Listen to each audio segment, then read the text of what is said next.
आज का टॉपिक क्या है? Food inflation. आपने रिसेंटली न्यूज़ में सुना होगा कि ग्लोबल लेवल पे, सिर्फ इंडिया में नहीं, ग्लोबल लेवल पे फूड इन्फ्लेशन का आ रहा है न्यूज़, है ना।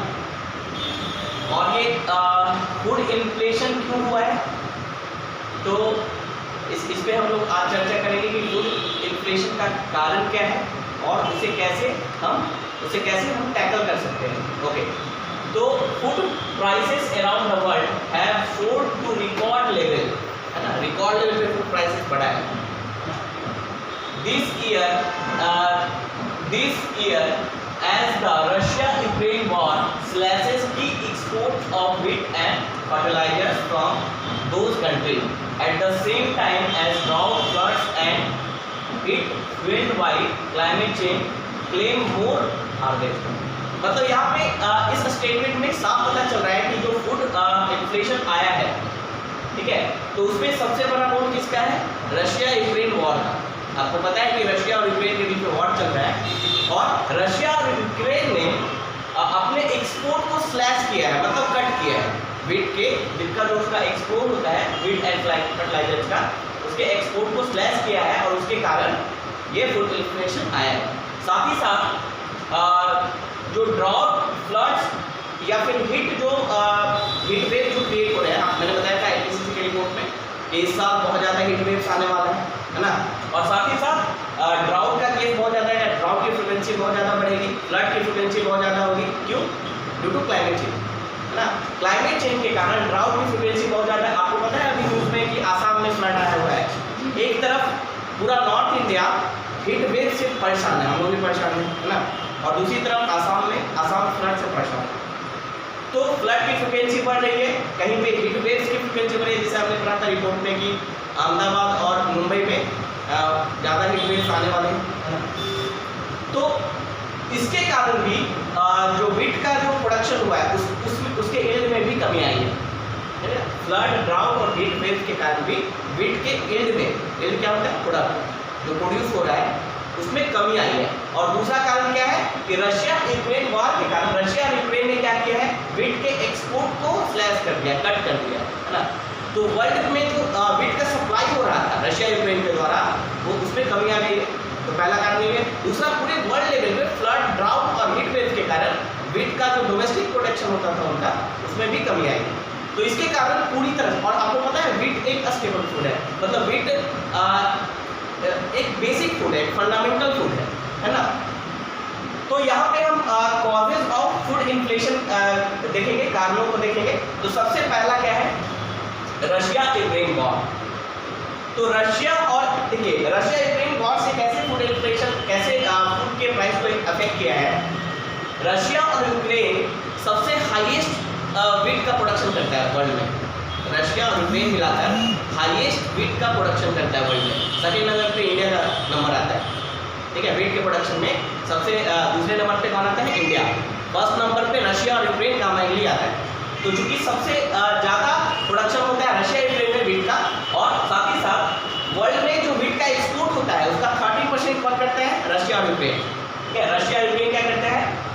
Supplies about 30% of global wheat export, यानी वीट का जो एक्सपोर्ट होता है उसमें 30% शेयर किसका है? रशिया और यूक्रेन का। और चूंकि वहाँ पे वॉर चल रहा है और जिसके कारण रशिया और यूक्रेन ने एक्सपोर्ट को कम कर दिया है, तो ये जो तो अब क्या होगा? देखिए, किसी भी चीज़ का प्राइस किस पे डिपेंड करता है? डिमांड एंड सप्लाई, है ना। फूड का डिमांड तो वही है, लेकिन सप्लाई एकदम से कम हो गया है ग्लोबल मार्केट में, क्योंकि रशिया यूक्रेन एक्सपोर्ट कर रहा था, एक्सपोर्ट को कम कर दिया तो सप्लाई कम हो गया। और साथ ही साथ जो डोमेस्टिक प्रोडक्शन हो रहे थे कुछ कंट्रीज में, उसमें भी कमी आई है।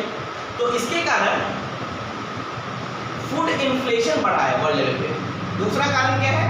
High stock of wheat. अब देखिए, जनरली आप इसमें क्या लिखा हुआ है? National stock of wheat mostly eaten in the countries where it is grown remains relatively high. National stock of wheat का मतलब क्या हुआ? जैसे इंडिया है, इंडिया वीट का स्टॉक बना के रखा है। स्टॉक कैसे बनाया जाता है? नेशनल स्टॉक कैसे क्रिएट किया जाता है? पता है इंडिया में कैसे होता है नेशनल स्टॉक? फूड ग्रेन्स का नेशनल स्टॉक कैसे क्रिएट करते हैं हम लोग, और कौन सी संस्था जिम्मेदार है उसके लिए? ये बता। फूड कॉर्पोरेशन ऑफ इंडिया, ठीक है। एफसीआई क्या करता है, अपने गोडाउन्स में उसको स्टॉक करके रखता है।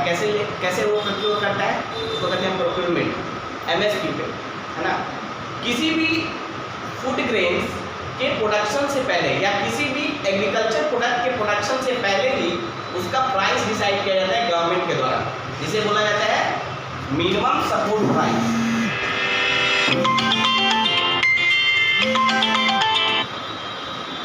ठीक है, इसे क्या बोला जाता है, मिनिमम सपोर्ट प्राइस।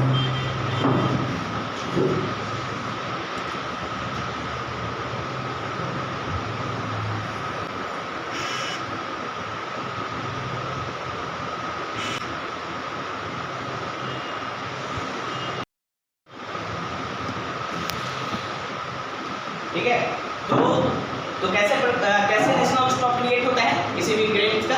एफसीआई क्या करती है, देखिए किसी भी फूड प्रोडक्ट का पहले ही डिसाइड होता है प्राइस गवर्नमेंट के द्वारा, उसे क्या कहते हैं, मिनिमम सपोर्ट प्राइस। यानी मिनिमम सपोर्ट प्राइस का मतलब क्या है, जैसे किसान अगर उस चीज़ को उगाता है, जैसे गेहूं है, उसका मिनिमम सपोर्ट प्राइस पहले डिसाइड हो गया उसके प्रोडक्शन से पहले ही। अब किसान उस गेहूं को उगाता है और उसे मार्केट में अगर मिनिमम सपोर्ट प्राइस से कम प्राइस मिलता है, कभी कभी होता है ना, बहुत ज़्यादा प्रोडक्शन हो गया तो मार्केट में उसका डिमांड ही उतना नहीं है, तो उसका प्राइस बहुत लोअर हो जाता है। बहुत प्रोडक्शन बहुत ज़्यादा हो गया, सप्लाई बहुत ज़्यादा हो रहा है, लेकिन डिमांड है ही नहीं उतना, है ना। तो उस केस में क्या होगा, उसका प्राइस कम हो जाएगा, गेहूँ का प्राइस कम हो जाएगा, यानी किसान जब बेचने जाएगा तो उसे कम प्राइस में मिलेगा। तो गवर्नमेंट क्या बोलती है कि अगर आपको एमएसपी से कम प्राइस मिल रहा है तो आपसे गवर्नमेंट प्रोक्योर करेगी, गवर्नमेंट खरीदेगी आपसे एमएसपी पे, यानी मिनिमम इतना प्राइस आपको मिलेगा, है ना। अगर आपको मार्केट में वो प्राइस नहीं मिल रहा है तो गवर्नमेंट उस प्राइस पे आपसे वो खरीदेगी, इसी को कहते हैं ना एमएसपी, है ना। तो गवर्नमेंट उस फूड ग्रेन्स का करती क्या है, गवर्नमेंट उस फूड ग्रेन को तो खरीद ली, और कहाँ पे ये होता है, गवर्नमेंट कहाँ पे प्रोक्योर करती है, एपीएमसी मंडीज में। एपीएमसी मंडीज क्या होता है, हाँ, प्रोड्यूस मार्केट कमेटी, है ना। और वो स्टेट गवर्नमेंट रेगुलेट करती है, हर स्टेट में होता है, बिहार में नहीं है, अभी बिहार में खत्म हो गया है एपीएमसी मंडीज।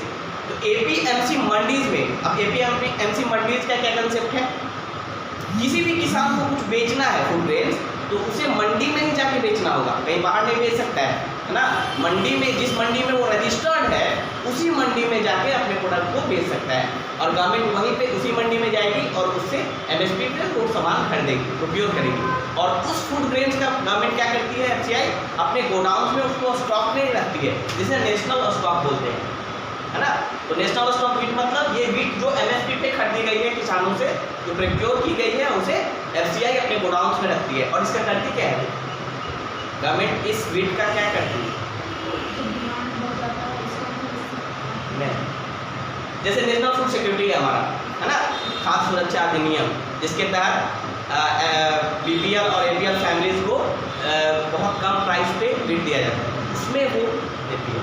उसको क्या कहते हैं, PDS system, public distribution system.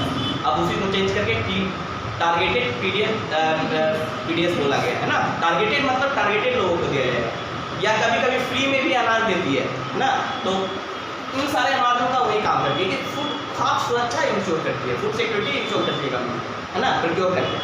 समझ में आया ये सारी चीज़ें। तो बोल रहा है कि ये जो खाद्य संकट आया है या फूड इन्फ्लेशन जो आया वर्ल्ड लेवल पे, उसका सबसे बड़ा कारण क्या है, रशिया यूक्रेन वॉर, क्योंकि उसका एक्सपोर्ट कम हो गया है, वीट का एक्सपोर्ट कम हो गया है ना। और फूड और ड्राउट के कारण, फ्लड और ड्राउट के कारण भी प्रोडक्शन कम हुआ है।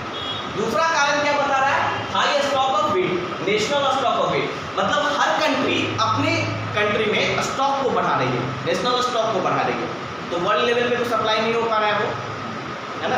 जैसे किसान ने प्रोड्यूस किया तो उसका दो तरीका है, या ये क्या करेगा, किसान बड़े दामों में एक्सपोर्ट के लिए बेच सकता है। दूसरा क्या कर सकता है कि एमएसपी पे गवर्नमेंट इसको खरीद के और नेशनल स्टॉक बना सकती है। तो बोल रहा है कि नेशनल स्टॉक बहुत ज़्यादा हो रहा है।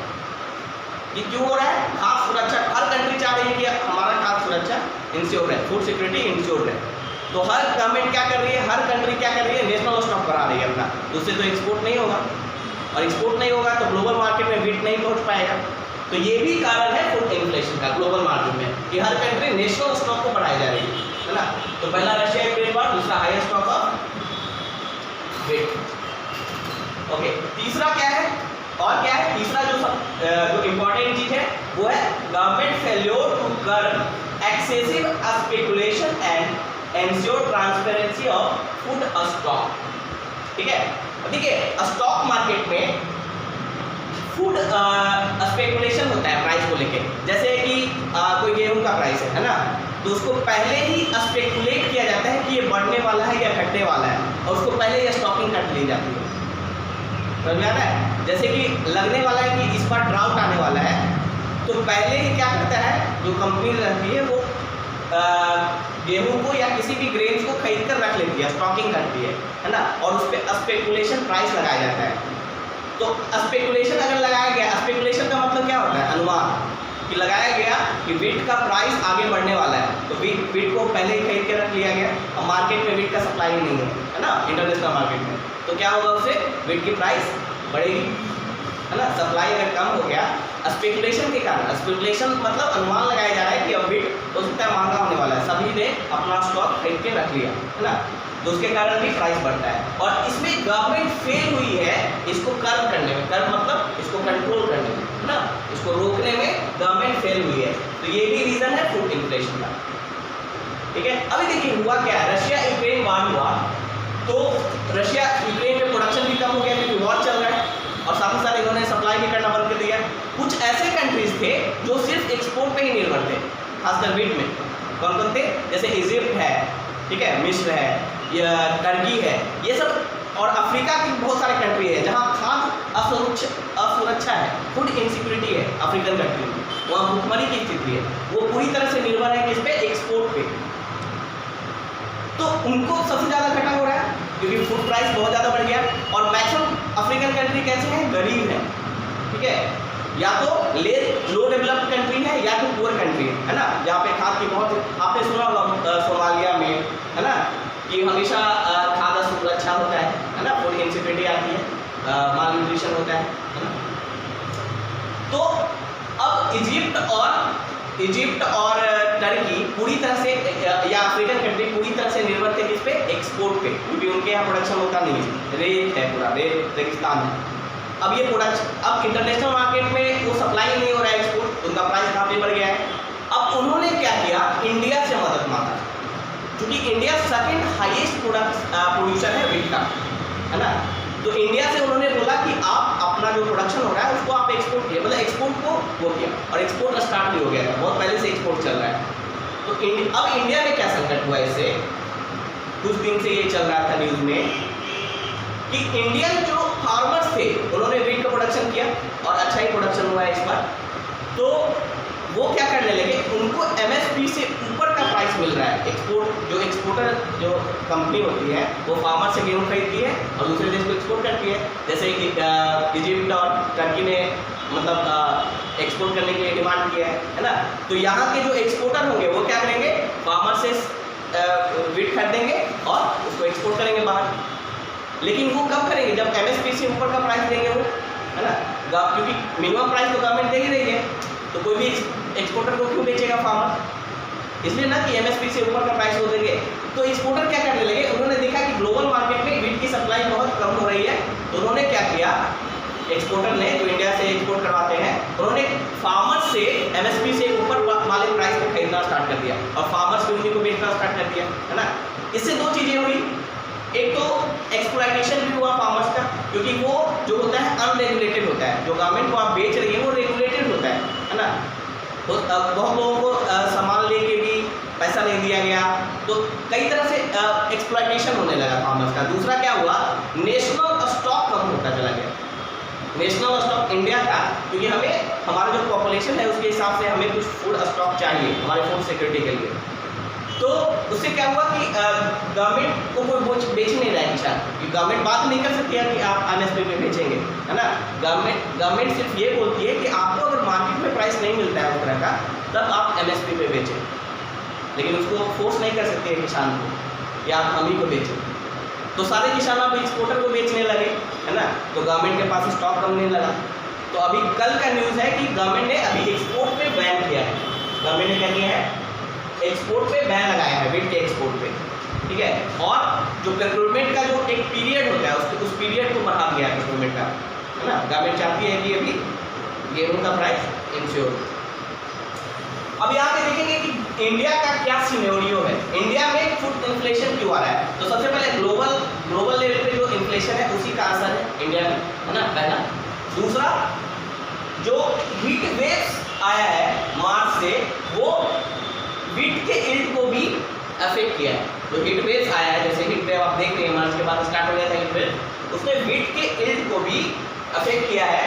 और इससे क्या हुआ है, डोमेस्टिक अवेलेबिलिटी और पब्लिक स्टॉक दोनों प्रेशर में आया है। पब्लिक स्टॉक मतलब वही नेशनल स्टॉक, पब्लिक स्टॉक मतलब नेशनल स्टॉक, वो भी प्रेशर में आया है। और साथ ही साथ डोमेस्टिक अवेलेबिलिटी मतलब जो मार्केट में आप गेहूँ खरीदते हैं, आप जो गेहूँ खरीदते हैं उसको कहते हैं डोमेस्टिक अवेलेबिलिटी, डोमेस्टिक लेवल पे। या जो आटा की कंपनी है वो जो गेहूँ खरीद रही है ना, तो जो गेहूँ ही महंगा मिलेगा तो आटा भी महंगा मिलेगा। तो देखते हैं आटा का प्राइस बहुत बढ़ता जा रहा है। हर एक दूसरे से रिलेटेड होता है, हर चीज़ एक दूसरे से रिलेटेड है। क्यों हो रहा है ऐसा, क्योंकि फार्मर्स एक्सपोर्टर को बेच रहे हैं, मार्केट में डोमेस्टिक अवेलेबिलिटी नहीं है, ना गवर्नमेंट के पास स्टॉक बन रहा है ना। तो ये इंडिया में प्रॉब्लम स्टार्ट हो गया है। क्यों, क्योंकि ग्लोबल लेवल पे वीट का सप्लाई कम हो गया। कुछ कंट्री जो एक्सपोर्ट पे डिपेंडेंट थे वो इंडिया का हेल्प लेने लगे, इंडिया से इम्पोर्ट करने लगे।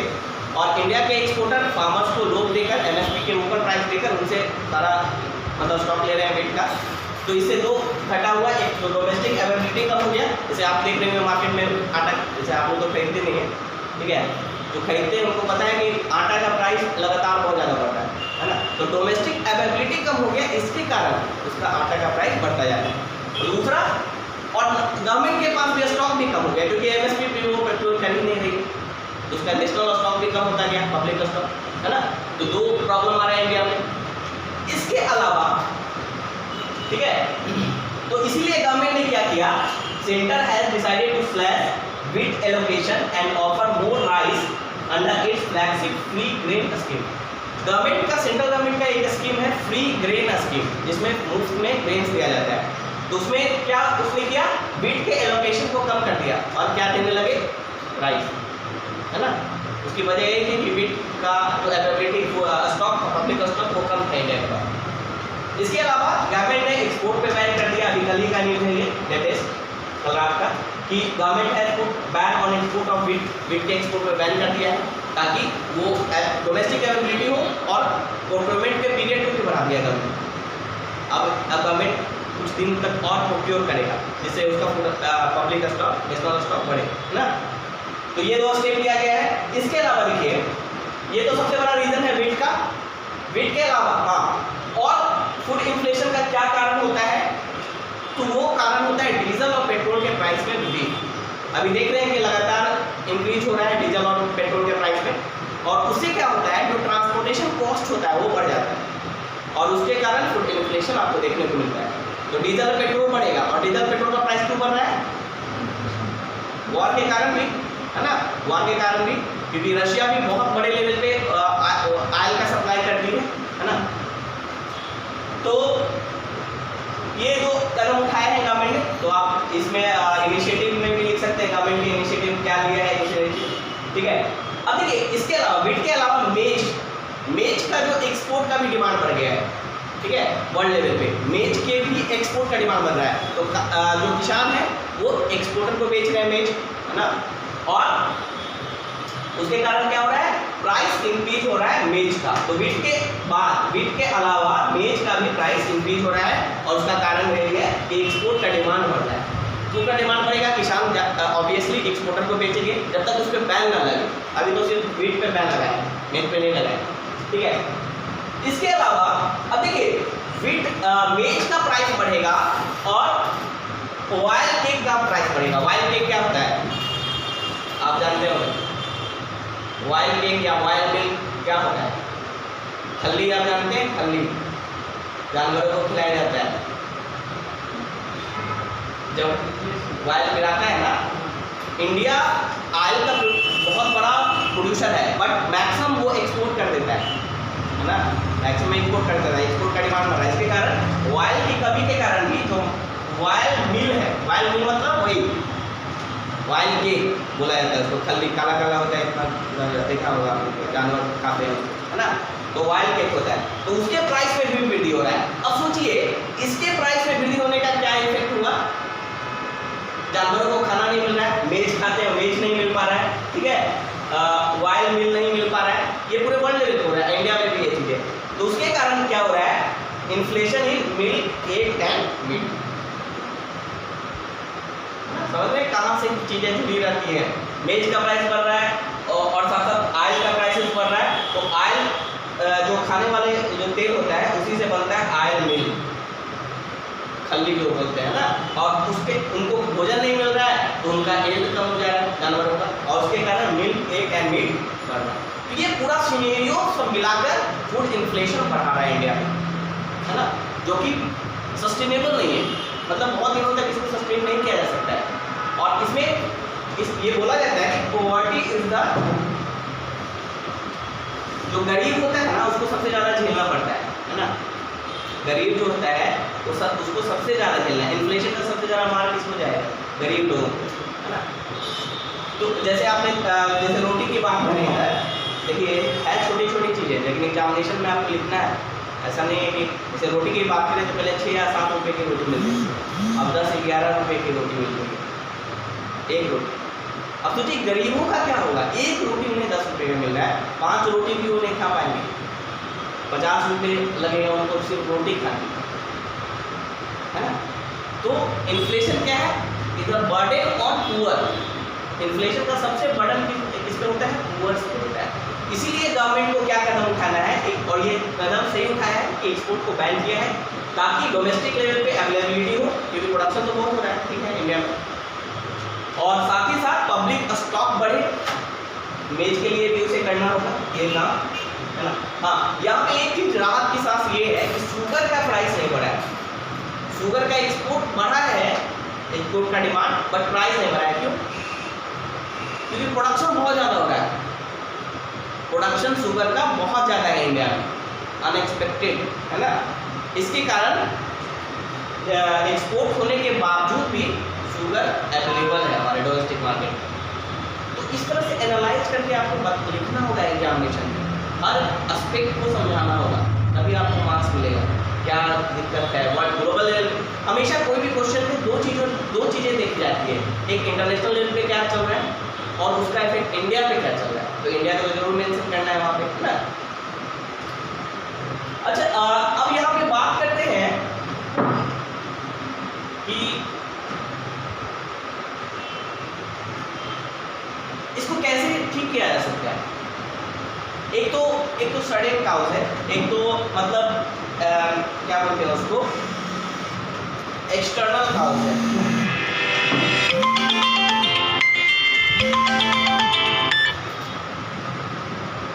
ठीक है। एक तो एक्सटर्नल काउज है जो कि रशिया यूक्रेन वॉर खत्म होगा तभी कुछ हो पाएगा, है ना। दूसरा क्या कारण है, दूसरा और भी कारण है, दूसरा है क्लाइमेट चेंज, दूसरा सबसे बड़ा यहाँ पे जो कंट्री दिख रहा है, दोषी दिख रहा है, वो क्लाइमेट चेंज। तो क्लाइमेट चेंज के लिए हमें क्या करना पड़ेगा, smart agriculture, smart climate agriculture करना होगा, है ना। जो स्मार्ट क्लाइमेट एग्रीकल्चर क्या होता है, स्मार्ट क्लाइमेट एग्रीकल्चर क्या होता है, जो क्लाइमेट चेंज के इफेक्ट को नेग्लेक्ट करते हुए अपने प्रोडक्शन को मेंटेन करता है ना, वैसा एग्रीकल्चर, है ना, उसी को कहते हैं स्मार्ट एग्रीकल्चर। तो स्मार्ट एग्रीकल्चर करना होगा। दूसरा जो हमारा डिपेंडेंस है मिल्क एग और मीट पे, उसको कम करना होगा, है ना। तीसरी बात, फूड इन्फ्लेशन आने का क्या कारण है, क्योंकि व्हीट पे हमारा डिपेंडेंसी ज़्यादा है, राइस पे हमारी डिपेंडेंसी ज़्यादा है, वर्ल्ड लेवल पे, ग्लोबल लेवल पे भी। हमें क्या करना है, दूसरे क्रॉप पे भी हमारी डिपेंडेंसी होनी चाहिए, जैसे कि मेज हुआ, है ना, जो ड्राउट प्रोन क्रॉप्स होते हैं, मेज का है, जो मिलेट्स होते हैं, मिलेट्स जो मोटा अनाज होता है, ज्वार बाजरा, उसके प्रोडक्शन पे हमें ध्यान देना होगा वर्ल्ड लेवल पे, क्योंकि सारा हम किस पे डिपेंडेंट है, व्हीट पे, राइस पे, जो कि क्लाइमेट प्रोन है, मतलब क्लाइमेट के हिसाब से उसका प्रोडक्शन ऊपर नीचे होता है। तो हमें क्या करना है, हमें व्हीट और राइस के अलावा भी हमें दूसरे फूड क्रॉप्स के प्रोडक्शन को बढ़ावा देना है वर्ल्ड लेवल पे, और इंडिया में भी वही काम करना है। और उसमें सबसे अच्छा एग्जांपल है मिलेट्स, मोटा अनाज, है ना, ज्वार बाजरा। क्यों? क्योंकि वो ड्राउट प्रोन होता है ना, ड्राउट प्रोन। जहाँ पे क्लाइमेट अगर खराब भी हुआ, हिटवेव्स भी आया, तभी वो सस्टेन कर सकता है ना। तो ये सारे स्टेप जब आप लिखेंगे वे फॉरवर्ड, उसमें बहुत सारी चीजें डाल सकते हैं। और क्या करना है, डोमेस्टिक प्रोडक्शन को बढ़ाना है, क्योंकि अगर मान लीजिए इंडिया का प्रोडक्शन अच्छा है तभी, है ना, लेकिन जिस कंट्री में व्हीट का प्रोडक्शन नहीं है अभी, उस कंट्री को तो बहुत झेलना पड़ रहा होगा अभी, उनका डोमेस्टिक प्रोडक्शन नहीं हो रहा है और ग्लोबल लेवल पे प्राइस बहुत हाई है, तो एक्सपोर्ट भी है, एफर्ट नहीं कर सकते हैं वो, है ना। तो क्या करना है, ग्लोबल लेवल मतलब डोमेस्टिक लेवल पे प्रोडक्शन को बढ़ाना है ना, उस पर कंसंट्रेट करना है। और क्या हो सकता है यहाँ पे, वे फॉरवर्ड, इसमें गवर्नमेंट को स्पेकुलेशन को कंट्रोल करना होगा, कम करना होगा। स्पेकुलेशन जो होता है, इससे स्टॉकिंग होती है फूड का स्टॉक किया जाता है स्पेकुलेशन करके, कि फ्यूचर में इसका दाम बढ़ने वाला है तो स्टॉक बना लेते हैं वो लोग, तो उसको कंट्रोल करना होगा, है ना। ये भी वे फॉरवर्ड में आप लिख सकते हैं। हमेशा जो प्रॉब्लम होता है ना, वही उसी में सोल्यूशन उसका छिपा होता है। तो जब वे फॉरवर्ड आप लिखते हैं आंसर में, तो कुछ है नहीं, कोई भी प्रॉब्लम दिया हुआ है, जो भी रीजन है, उसी को आपको सजेस्ट करना है क्या क्या हो सकता है। क्लाइमेट चेंज को क्या करना है, स्मार्ट एग्रीकल्चर, है ना, क्लाइमेट चेंज को। अब ये तो एक्सटर्नल फैक्टर रशिया यूक्रेन, इसमें हम कुछ नहीं कर सकते हम लोग, है ना। दूसरा क्लाइमेट चेंज है तो स्मार्ट एग्रीकल्चर, गवर्नमेंट फेलियर हुआ है तो स्पेकुलेशन को कंट्रोल करना होगा, डोमेस्टिक लेवल पे प्रोडक्शन को बढ़ाना होगा, है ना। उसके बाद अपनी डिपेंडेंसी दूसरे फूड क्रॉप्स पे भी रखनी होगी, व्हीट और राइस के अलावा।